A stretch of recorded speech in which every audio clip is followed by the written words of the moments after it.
Hey there, basketball enthusiasts. Welcome back to our channel where we delve into the thrilling world of the NBA. Today, we're going to uncover the story of a player whose name may not immediately come to mind when discussing the greatest clutch performers in basketball history. That player is none other than Joe Johnson. You might be thinking, Joe Johnson, who's that?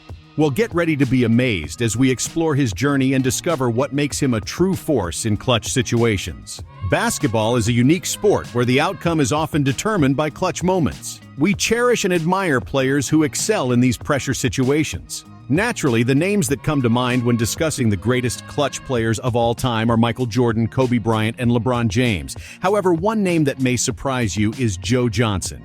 You might be wondering, who is Joe Johnson and what makes him a clutch player? Let's dive into his story. Joe Johnson's career may have faded from memory, but he is undoubtedly one of the most underrated players of the 2010s. While Tracy McGrady and Scottie Pippen are still well remembered, Johnson's contributions seem to have been forgotten.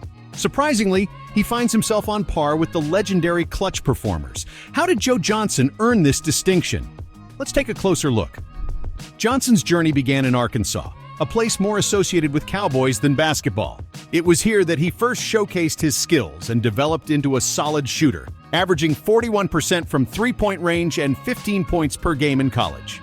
His talent caught the attention of NBA scouts, and in the 2001 draft, he was selected by the Boston Celtics with the 10th pick. This was a time when NBA teams were heavily favoring big men, making Johnson's selection as a guard somewhat unconventional. Nonetheless, he joined the Celtics, hoping to contribute to their push for success. However, Johnson's time in Boston was short-lived.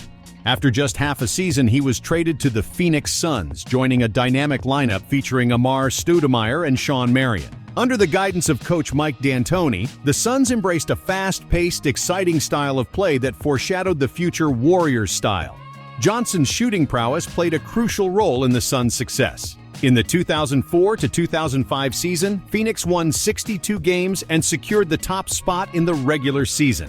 Johnson's numbers were impressive, averaging nearly 19 points per game on 50% shooting from the field and 56% from three-point range. He emerged as one of the most dangerous shooters in the league. Following his success in Phoenix, Johnson became a restricted free agent. At only 24 years old, he had his prime years ahead of him. While staying with the Suns seemed like a logical choice, money ultimately influenced the decision. The Suns' offer of $50 million over 6 years fell significantly short of what Johnson could earn elsewhere. This led to Johnson joining the Atlanta Hawks, where he would spend the next 7 seasons. In Atlanta, Johnson found himself leading the team as one of their stars. Despite not being part of a high-profile franchise, he faced tough defensive assignments night after night. Johnson's game was unassuming but effective. He consistently scored around 21 points per game, shooting 40% from three-point range and boasting a true shooting percentage of 54%. The Hawks became a regular playoff team during his tenure, reaching the second round 3 times. While they couldn't break through to championship contention, Johnson's contributions were undeniable. In 2010, the NBA landscape underwent significant changes. LeBron James, Dwyane Wade, and Chris Bosh teamed up in Miami, and several other star players became free agents. Surprisingly, it was Johnson who secured the largest contract in the league. The Hawks offered him a 6-year deal worth $124 million, making him the highest-paid player at the time. However, as the years went by, Atlanta decided to shed his massive contract, and Johnson eventually found himself playing for the Brooklyn Nets.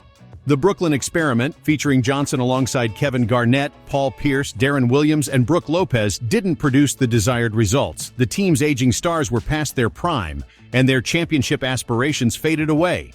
Johnson's career took him to various teams in his later years, including a return to the Boston Celtics after almost 2 decades. Looking back, it is challenging to fully comprehend the trajectory of Johnson's career. Some may consider him one of the most overpaid shooting guards of his time, while others see him as an underrated star. However, there is no denying his presence among the greatest clutch players in history. Despite his unassuming demeanor, Johnson possessed a unique skill set that made him a dangerous one-on-one player. His ability to calmly execute in clutch moments earned him the nickname ESO Joe. You wouldn't witness flashy feats while watching Joe Johnson play, but he would quietly deliver when it mattered most.